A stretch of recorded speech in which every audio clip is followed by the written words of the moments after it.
स्वागत है आपका मेरे ट्यूटोरियल चैनल केमिस्ट्री पर, जहां नहीं कोई मिस्ट्री केमिस्ट्री में। तो हमने शुरू किया है ऑर्गेनिक केमिस्ट्री का topic, stereochemistry of organic compounds. आज हम पढ़ेंगे chirality. What is the meaning of superimposable, what are enantiomers, what are the properties of enantiomers, and in the end we will do some practice questions. So let's begin. तो शुरू करते हैं chirality से। So what is chirality? Chirality is also called handedness. इसे हम handedness भी कहते हैं। It means when two things are related to each other as our left hand is related to our right hand or vice versa. Now you may be thinking कि हमारा left hand और right hand कैसे related हैं? So answer to this is both of our hands are mirror images of each other, just like this. You can see that your left hand is mirror image of right hand. So if two things are mirror images of each other, they are maybe chiral. You are listening now. I am saying maybe chiral. It is not important that they are chiral. They are also having relationship as our right hand and left hand. There is another point. Other point is, even though both the hands are mirror images, but if we try to place one hand over other hand, we will find that upper hand does not entirely cover the lower hand, and arrangement of fingers on both the hands is opposite to each other.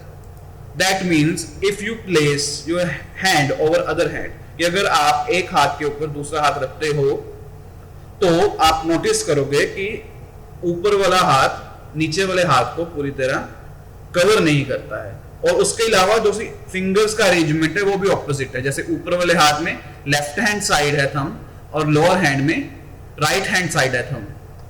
तो इसके लिए हम एक term और भी use करते हैं कि जब दो चीजें कंप्लीटली एक दूसरे को कवर ना करें तो हम क्या कहते हैं, in other words we can say that our hands are not super impossible over each other, कि वो दोनों एक दूसरे पर सुपर इम्पोजेबल नहीं है, कि हमारा लेफ्ट हैंड और राइट हैंड एक दूसरे के ऊपर सुपर इम्पोजेबल नहीं है। ये टर्म सुपर इम्पोजेबल हम स्टीरियो केमिस्ट्री में ऑलराउंड पढ़ते हैं, तो this term is not new to us, but इसे थोड़ा डिटेल में पढ़ते हैं कि what is the actual meaning of super imposable. The answer is it is a sort of perception, कि ये एक्चुअली सुपर इम्पोजेबल जो है नहीं होता चीजें, you can't super impose things. ये सिर्फ एक देखने का नजरिया है, क्योंकि actually we can't super impose matter over matter. Superimposability is a characteristic feature of waves. क्या हम एक वेव को दूसरी वेव के ऊपर रख सकते हैं और दोनों वेव्स एक वेव बन जाएंगी, बट एक डब्बे को अगर आप दूसरे डब्बे के ऊपर रखते हो तो तब भी वो एक डब्बा नहीं बनते, वो अलग अलग रहते हैं। You can't super impose matter, but assume if two bodies having no matter are merged together into a single body such that the shape and size of resultant body is identical to the shape and size of the merging bodies, then we say that bodies are superimposable. Like this, we are having these two bodies. Now these two are not superimposable. You can't merge the two boxes. They are made up of matter. Matter can't be merged. If you try to do it, you will fail or you will deform the shape of boxes. But हम क्या करते हैं, हम assume करते हैं कि इनमें matter नहीं है, कि हमने मैटर डिस्ट्रॉय कर दिया है। It is just a hologram, कि ये सिर्फ बाउंड्रीज हैं विदाउट मैटर। हमारे यूनिवर्स में ऐसी कोई चीज एग्जिस्ट नहीं करती, but we are just assuming कि ये एग्जिस्ट कर रही है ऐसा कुछ। तो अगर हम एक बॉक्स को दूसरे बॉक्स पे रखते हैं तो जो रिजल्टेंट आया, resultant body is identical to the shape and size of both the merging bodies. So we say that these two cubes these two bodies are superimposable. तो समझ में आ गया कि सुपरइम्पोजेबल क्या है, कि अगर दो बॉडीज जुड़कर एक ही बॉडी बना दें और वो नई बॉडी जो बनी है उसकी शेप एंड साइज उसकी पेरेंट बॉडी जैसा ही हो, दोनों से मिलता हो, तो हम कहते हैं कि जो पेरेंट बॉडीज थी वो सुपर इंपोजेबल हैं। बट एक्चुअल में हम चीजों को सुपर इंपोज नहीं कर सकते, ये सिर्फ एक वे ऑफ लुकिंग है। आगे चलते हैं, हमारा अगला टॉपिक है what is a asymmetric carbon. So answer to this is a carbon atom which is attach with 4 different groups is called an asymmetric carbon. कि जो कार्बन 4 अलग अलग ग्रुप से जुड़ा हुआ है वो एक असिमेट्रिक कार्बन है। एग्जांपल के लिए ये कार्बन है, इसके चारों ओर अलग अलग ग्रुप लगे हैं। टॉप पर है हाइड्रोजन, राइट हैंड साइड है मिथाइल, बॉटम पर है OH and left hand side है ब्रोमीन या ब्रोमाइड। ब्रोमाइड कहेंगे, ब्रोमीन नहीं कहेंगे इसे। तो हम क्या कहेंगे, the central carbon atom is asymmetrical carbon. Now you may be thinking why this asymmetrical carbon is why so important, कि इसकी इंपॉर्टेंस क्या है, कि asymmetrical carbon जो है उसकी इंपॉर्टेंस क्या है। So answer to this is asymmetrical carbon makes the whole molecule chiral. This is the importance of asymmetric carbon. Means if this is the molecule we discussed and I place a mirror in front of it and it will give a mirror image. Now if I try to superimpose one image over other doing whatever the symmetry operation, you can't superimpose them because you can see OH is coming over Br in this case and opposite in this case. So these two are not superimposable, even though both are just mirror images of each other, they are not superimposable. ये superimposable ना होने का कारण क्या है इसका, asymmetric carbon. तो हम कह सकते हैं जिस भी मॉलिक्यूल में asymmetric कार्बन होगी वो कायरल होगा। ठीक है, तो इसके फर्दर मूव करते हैं। Now we will discuss more about chiral carbons. So the chiral carbon is also known as chiral center. Chiral center is represented by asterisk signs like this. We use asterisk sign to represent the chiral center. Further, there is another importance.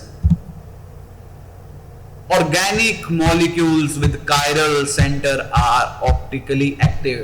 कि जौन से molecule में chiral center होता है वो molecules optically active होते हैं। तो इसकी इंपॉर्टेंस क्या है कि ये ऑप्टिकली एक्टिव है। ऑप्टिकली एक्टिव का मतलब क्या है, that is they can rotate the plane polarized light. Optical activity and plane polarized light के बारे में हम पिछले लेक्चर में डिटेल में पढ़ चुके हैं। मैं इसका लिंक डिस्क्रिप्शन बॉक्स में दूंगा अगर आपने दोबारा देखना हो। तो फर्दर मूव करते हैं। नाउ व्हाट आर इनैंशियोमर, ये टर्म हमने ये टर्म नहीं यूज की है बट इसकी पूरा कुछ इनैंशियोमर्स क्या है हम अब तक पढ़ चुके हैं। सो सिर्फ डेफिनेशन देखो क्या है इसकी। A pair of molecules which are non-superimposable mirror images of each other are called enantiomers. Just like this is one molecule, its mirror image is this. If one is not superimposable over other, whatever the symmetry operation is done, then we will say both the molecules are enantiomers. ये हम क्या कहेंगे कि दोनों molecules हैं enantiomers. A pair of molecules which are non-superimposable mirror images of each other are called enantiomers. Moving further, now what are the properties of enantiomers? क्योंकि अगर हम कह रहे हैं कि एक दूसरे की मिरर इमेज है बस सुपरइम्पोजेबल नहीं है, तो इनकी प्रॉपर्टीज क्या डिफरेंट होंगी, क्या they will differ in properties? So let's discuss. So let's discuss physical properties. Enantiomers have same physical properties such as melting point and boiling point and free energy and refractive index. इनकी जितनी भी physical properties हैं वो सारी की सारी identical यानी same है कि इनका melting point, boiling point, free energy, refractive index बिल्कुल ही सेम होता है. Further now talking about chemical properties. Enantiomers have same chemical properties like heat of combustion, enthalpy of hydrogenation. के जोन से enantiomers हैं उनकी chemical properties भी same हैं, पर अब difference कहाँ आता है? Optical properties में.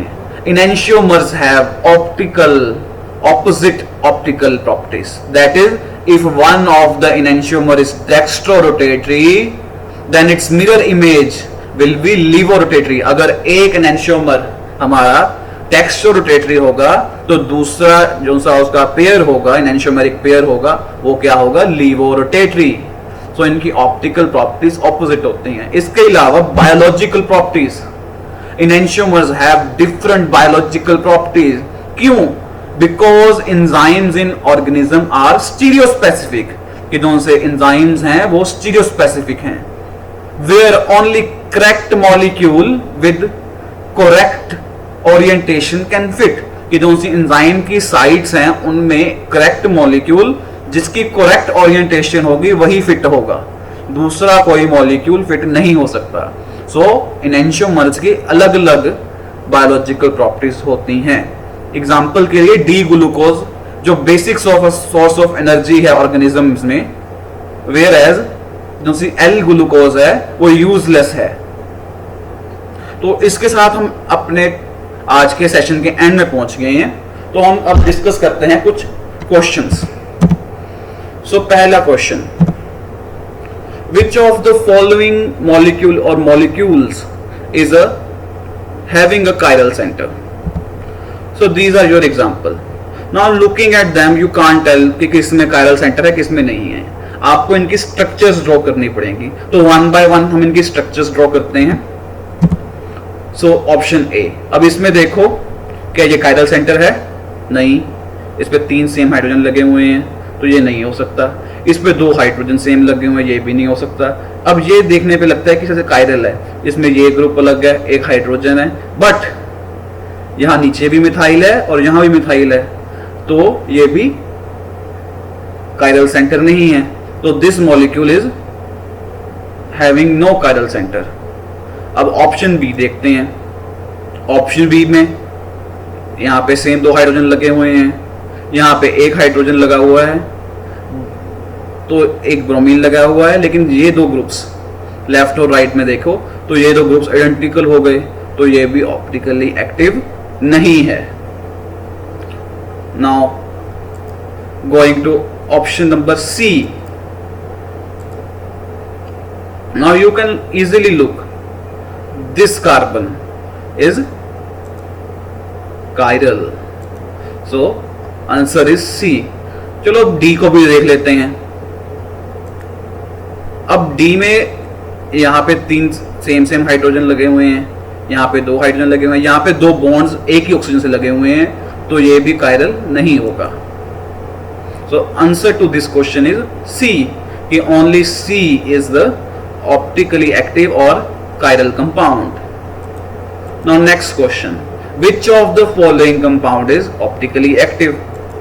तो ये हमारे पास ऑप्शंस हैं. अब हम इसमें क्या देखेंगे कि किस मॉलिक्यूल के पास कायरल सेंटर है वो ऑप्टिकली एक्टिव होगा. पहले मॉलिक्यूल में ढूंढते हैं. 2 कार्बन्स हैं, ये वाली, ये तो कायरल सेंटर नहीं है, और ये वाली. अब ये 2 सेम हाइड्रोजन से लगी हुई है तो ये भी कायरल सेंटर नहीं हो सकती. ऑप्शन बी, यहाँ पे 3 कार्बन्स हैं, ये वाली और ये वाली मिथाइल्स हैं, तो ये कायरल नहीं हो सकती. सेंटर वाली 2 मिथाइल से लगी हुई है, इसलिए ये भी कायरल नहीं हो सकती. Looking at option C, this could be chiral because एक हाइड्रोजन, एक साइड मिथाइल है, एक side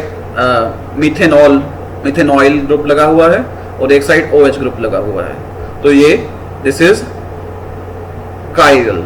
so answer to our question is only this is chiral और optically active. चलो अब एक क्वेश्चन आपके लिए प्रैक्टिस करने के लिए, विच of the following compound is optically active? It's A, B, C and D. तो आप मुझे अपना आंसर मेरे कमेंट बॉक्स में भेज सकते हैं, ठीक है। With this we end our lecture. Thank you for listening. If you like the video, please like and share, and if you have any sort of doubt, you can ask me in comment box, and please subscribe my channel for further updates. Thank you.